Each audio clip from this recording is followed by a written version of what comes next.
अगर आप चाहते हैं भोजपुरी हिट सॉन्ग सबसे पहले आप तक पहुंचे, तो लवली वीडियो चैनल को जरूर सब्सक्राइब करें और साथ में बेल आइकन को दबाना ना भूलें। Presented by lovely films production.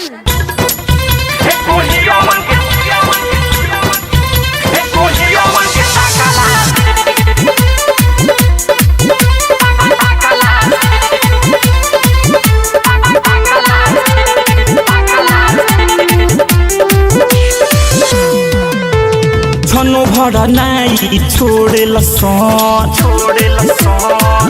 ए सखी छनो भड़ा नाई छोड़े लसन आखे अपन से कला से आडी छनो भड़ा नाई छोड़े लसन आखे अपन से कला से हम काजरा लगावल छोड़ दी हनी कोढ़ियन के तकला से हम लाली लगावल छोड़ दी हनी लइकन के तकला से छनो भड़ा नाई छोड़े लसन आखे अपन से कला से आडी छनो भड़ा नाई छोड़े लसन आखे अपन से कला से हम काजरा लगावल छोड़ दी हनी कोढ़ियन के तकला से हम लाली लगावल छोड़ दी हनी छोकड़न के तकला से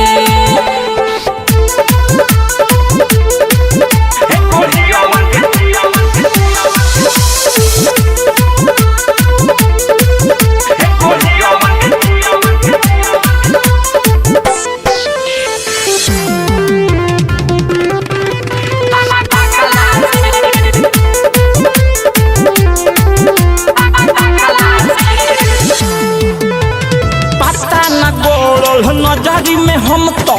पानी पानी के काहे कॉलेज कहियो सो रहे सिंगार चले न दसन राहे पता न गोल नजरी में हम तो पानी पानी के काहे कॉलेज कहियो सो रहे सिंगार चले न दसन राहे सवख सिंगार पूरे नैया ए सखी सवख सिंगार पूरे नैया खाली कनी के हंसला से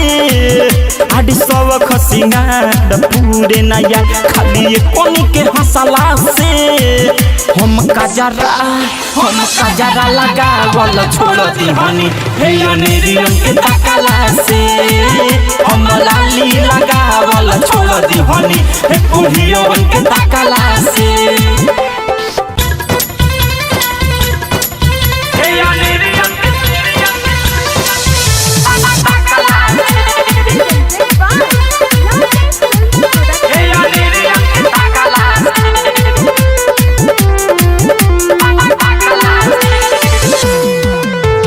पाउडर क्रीम कवनो भी दिन लागे न सखी रे साला अमित बिहारी बड़का फिरारी उहोरे बहुते बुझाला पाउडर क्रीम कवनो भी दिन लागे न सखी रे साला अमित बिहारी बड़का फिरारी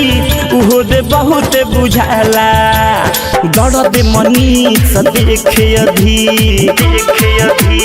ए सखी दर्द मनीष देखे अभी ठीक लहगे उ रखला से आडे दर्द मनीष देखे अभी ठीक लहगे उ रखला से हम काजरा लगावल छोड़ दी हनी तो गोलवन के तकला से हम लाली लगावल छोड़ दी हनी तो गोलवन के तकला से छनो भड़ा नाई छोड़े लसन ए सखी छनु भर नाई छोड़े लसन आखे अपन से कला से आदि छनु भर नाई छोड़े लसन आखे अपन से कला से हम काजरा लगावल छोड़ दिहनी हे कोरियवन के तकला से हम लाली लगावल छोड़ दिहनी हे अनेरियन के तकला से।